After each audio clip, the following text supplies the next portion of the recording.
childhood. No. Okay, so you're 15. You're learning songs on guitar. Your first show. What was first show? Yeah, Okay, first show. Hold on. We're skipping here. We are skipping here.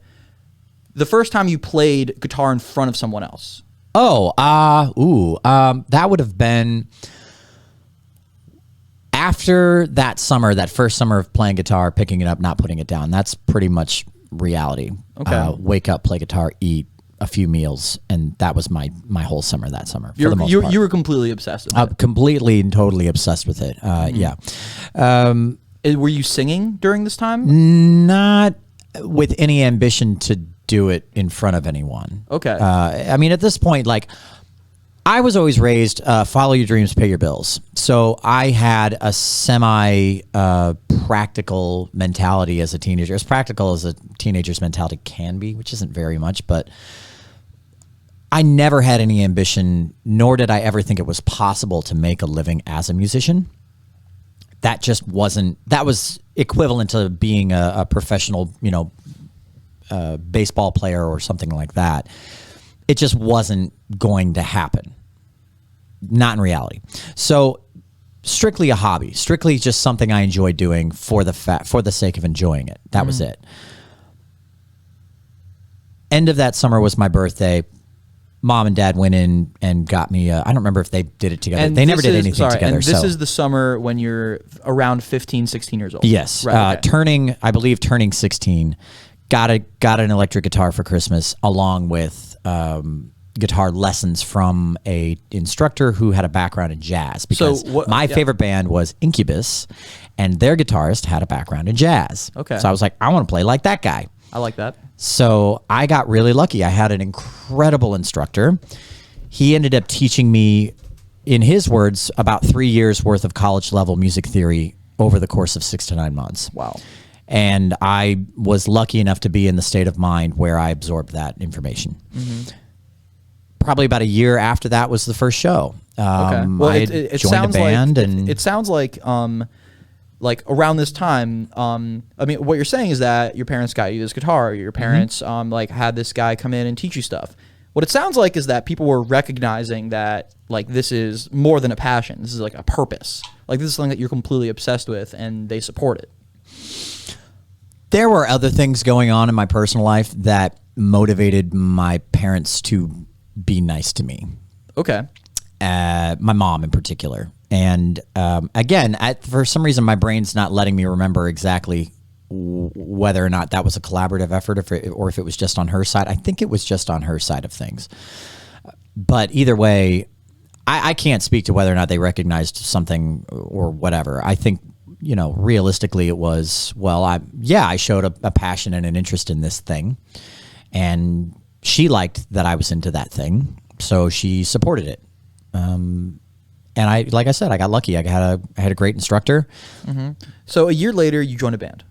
Well, a year later, I started teaching, and I joined a band around the same time. Yeah, and the band was terrible. Why was the band terrible? Because it was a first band. That's how first bands are supposed to be. Wait, but I'm saying the members of the band, were they just not on the level that you wanted? Or no, I was the weakest link in the band. I'd only been playing guitar for a year. Okay. And I mean, they were great. They were my best friends. Mm-hmm. We did everything together, including, play music together. They ultimately kicked me out of the band because my gosh. I kept writing really sad, in my feelings kind of music. Mm-hmm. And they wanted to play happy, upbeat pop punk kind of music. And I was down with that, but I wasn't writing that. And the other guitarist, who was my best friend at the time, he was writing that kind of stuff, and they broke up. Or I got kicked out of the band, and then they broke up. What was that conversation like? It was a typical teenage breakup. Basically, it was very let's dance around this subject, but not actually say it and let you figure it out kind of a thing. Which that's teenagers. That's awkward. That's what we do. No, we haven't developed those communication skills yet. Yes. Yes. At the time, I was furious and heartbroken because it was this thing that I cared about. Did you write a song about it?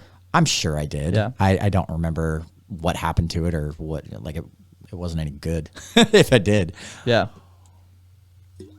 But Yeah, that band ended, and then I found another group of guys, and I was in choir at this point. I was a senior in high school. That first band lasted for a while. You were in choir?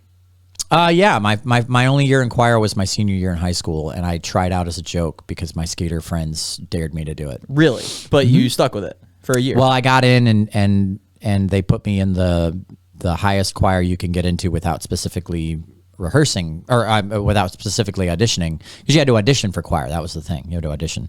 We had the choir that I was part of at my school had a lot of accolades for like state championships and things like that. Nice. So they like to think they had high standards for a public school. Okay, but you never played in the school band as a guitarist or anything like that? No. I was too cool for that. You were too cool for that? Which is to say, actually, no, I was terrified of band because they all read sheet music, and at that time I didn't have a great, like I knew how to do it, but I wasn't well practiced. Okay. And those band guys, again, you had to audition for that, just like any school band. And one of the prerequisites is you had to sight read music. I couldn't do that. So I knew right off the bat that wasn't happening. Yeah, that was out. Yeah. And you were learning it on at your own pace anyway. Yeah. Yeah. Yeah, to a degree. I mean, what I didn't realize at the time was like I was learning music theory that those kids didn't learn until college.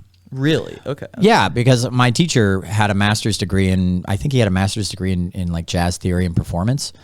And like I said, like he would give me something, not expecting me to, absorb it after a week had gone by, and then a week would go by, and I would have absorbed it and been asking for more. So he started giving me more and more and more. This is your teacher? This is my instructor, Your instructor, okay. Are you still in contact with him? I haven't talked to him in probably a decade, which is sad. But last I heard, he was a band director at a school somewhere up in St. Louis. Okay. As far as I know, like a high school band director up there. Because, I mean, he had the skills for that. Anyway. What's his name? His name is Pat Metheny. Pat Metheny. Shout out to Pat Metheny. Wait. What's his name? I believe it's Pat Metheny. Oh my God, I'm spacing his name right now. I think it's Pat Metheny. It's Metheny for sure. Okay. So something Metheny. You know what? Come to think of it, I did reach out to him probably about 8 years ago online. I found him on Facebook or something, and I think I sent him an email, and he sent me one back, and that was it. Oh, that's cool. But yeah, it happens. Yeah. So now you've graduated high school. You're a huge like guitar head. You love guitar. Do you go to college? Well, I'm at this point, I'm teaching. Okay. And in the same way that my instructor taught, because he got me a job teaching.